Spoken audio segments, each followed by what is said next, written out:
ভাই কথায় আছে না, মানুষের কপাল খুলতে আর কপাল পুলতে 1 মিনিটও সময় লাগে না। আখির ক্ষেত্রে হয়েছে তাই। আহাদের সংসার থেকে চলে আসার পরে আহাদ আর তিশা ভেবেছিল আখির মনে হয় কপাল পুড়েছে, কিন্তু না রে ভাই, আখির কপাল পুড়েনি, তোদেরই কপাল পুড়লো। আর আখির দেখ দিন দিন যেন কপাল খুলেই যাচ্ছে। একেই বলে আল্লাহ চাইলে কি না পারে। দেখুন বর্তমানে আখির এত বেশি প্রমোশনের কাজ, আর আখির এত বেশি সকলে আখিকে চাচ্ছে, এত বেশি আখির প্রায়োরিটি সকলের কাছে, যে এখন তিশার কিন্তু কোনো বেল নেই বাজারে। এখন শুধু আখি, আখিকে সকলে কাজের জন্য ডাকে, আর তিশা তার তো বেল কবেই ছুটে গেছে।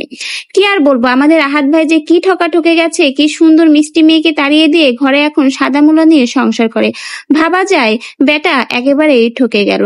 শেষমেশ কিনা আখিকে ছেড়ে এখন সাদা মূলা নিয়েই তার সংসার করতে হচ্ছে। আর আখির দেখুন দিন দিন এত বেশি প্রমোশনের কাজ যে একটা ঠেলে একটা পাচ্ছে না।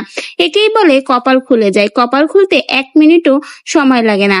আহাদের সংসারে থাকতে আখিকে কিন্তু এরা দমিয়ে রেখেছিল। বিশেষ করে তিশা কখনোই চাইতো না তার উপরে যেন আখি উঠুক, কিন্তু এখন দেখুন ভাগ্য কিভাবে 1 মিনিটে খুলে যায়। আহাদের সংসার থেকে চলে আসার পর যারা ভেবেছিল আখির হয়তো কপাল পড়বে, তাদেরকেই এখন মুখে ঝামা ঘষে দিল। আখির একের পর এক প্রমোশন, একের পর এক নতুন নতুন কাজ সামনের দিকে এগিয়ে যাওয়া দেখে রীতিমতো তারা তো যেন জ্বলে পুড়ে যাচ্ছে। যারা ভেবেছিল আখিকে দমিয়ে রাখবে, তারাই এখন দমে যাচ্ছে।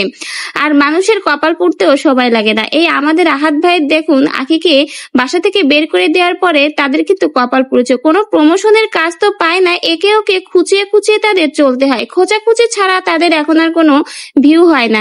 এই জন্য তো 24 ঘন্টা আখির পিছে পড়ে থাকে। কি আর বলবো রে ভাই, মানুষের কপাল কিভাবে খোলে কেউই বলতে পারে না। আর আখির এই দেখুন নতুন প্রমোশনের কাজ আর নতুন লুকগুলো কিন্তু আসলে অনেক বেশি সুন্দর। নতুন এই লুকে কিন্তু আখিকেও মাশাআল্লাহ অনেক বেশি ভালো লাগছে।